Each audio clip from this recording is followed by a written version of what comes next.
Catus Maximus here. This time a weird little, I guess not so little, but it's a weird dog's head. I'm calling an assembly hammer. I assume it's some type of woodworking hammer for assembling furniture and cabinetry and that type of stuff. Dog's head hammers, that is the term, that was the first one I learned, on hammers that happen to have just basically one face and kind of like resemble an axe. An axe just has a flat back and then a working end. And this is the same type of hammer. But when you're looking up dog's head hammers, what you find is, and they're particularly popular in Japan, and they're ironworking or metal forging hammers. But finding one like this, and there's absolutely no markings on this whatsoever. I've searched and searched dog head hammer, hybrid iron rubber face hammer, assembly hammer, and just looked through tons and tons of images, and I just have not been able to figure out exactly, what this hammer is called, what its specific purpose was, and who sold it.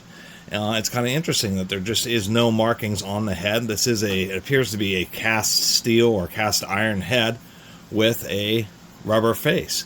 Now, the rubber face initially I thought was threaded, but it's actually not threaded. It's some kind of snap-on affair, and nothing on the handle either. Just noticing they got a piece of a knot when they were making the handle. A little bit of a loose head. I just tap on the handle and then I put in a couple screws, and that always seems to be really a good way to tighten up a hammer head. Certainly you've seen hammers such as, with soft faces like this, another no name but high quality steel hammer with replaceable faces, one hard and one soft. But this hammer here, the head of this weighs as much as this entire hammer with its handle. And so I figured that's essentially what it's for. It's to kind of complement, in woodworking you'll also often have pretty large and relatively heavy wood head hammers, specifically for knocking things together or even knocking things apart. And so this just appears to be just a little bit more heavy-duty version of that. I do not know exactly why there is the chamfer on the back of it. This thing is fairly new, and I just picked it up from a garage sale and assume it was an assembly hammer, mainly because I can see all this kind of wood particles in the face of the hammer itself. It just seems so strange that when I search for assembly or hybrid hammer, I just can't find anything about these to get any reference on sizes or where I might even actually get some replacements. So that's kind of the purpose of this video, is just so hopefully somebody can chime in the comments. And the angle isn't enough for it to stand on its back. But anyway, for somebody to chime in the comments and who may recognize this hammer. Actually, this is definitely cast. We can see the very thin casting line. It's definitely not a forged head. So this is something that would complement dead blow hammers. It would have a bit more rebound, not being a dead blow and having loose particulate or sand in the head. It's actually a little fine steel shot that's inside dead blow hammers. But it's just a bit larger and a bit heavier, and with just a bit more kinetic energy for maybe knocking together heavier mortise and tenons and that type of stuff.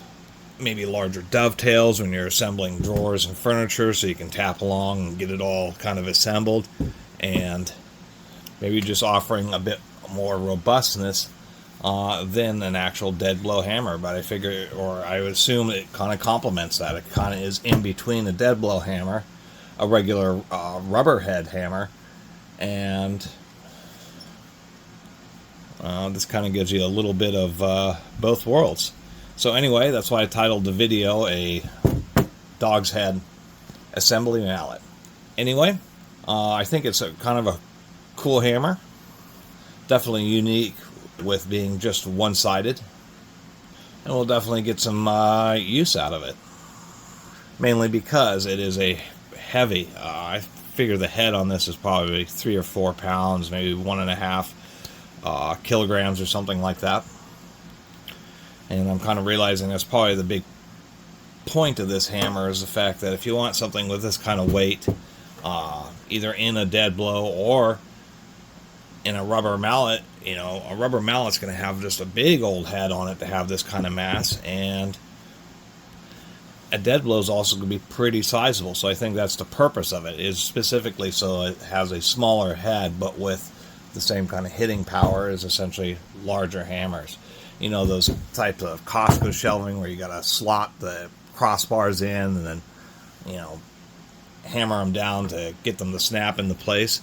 A hammer like this would be, you know, absolutely perfect for that kind of, you know, industrial shelving, and certainly in automotive work too. You know, you got a valve cover that you've removed the bolts on, you're trying to get loose or something. In other situations like that, I could also see this being useful. So it's just kind of strange, you know, the huge variety of hammers. There's hundreds and hundreds, if not 1,000 or more different styles of hammers for all sorts of things. I mean, that's one thing humans like to do, is hammer on stuff.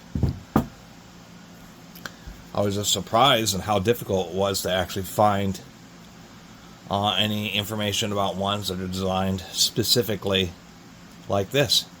But anyway, I think it's a pretty cool unit. Wanted to share it with you all, and I'm pretty stoked to add it to my collection. Anyway, thanks for watching.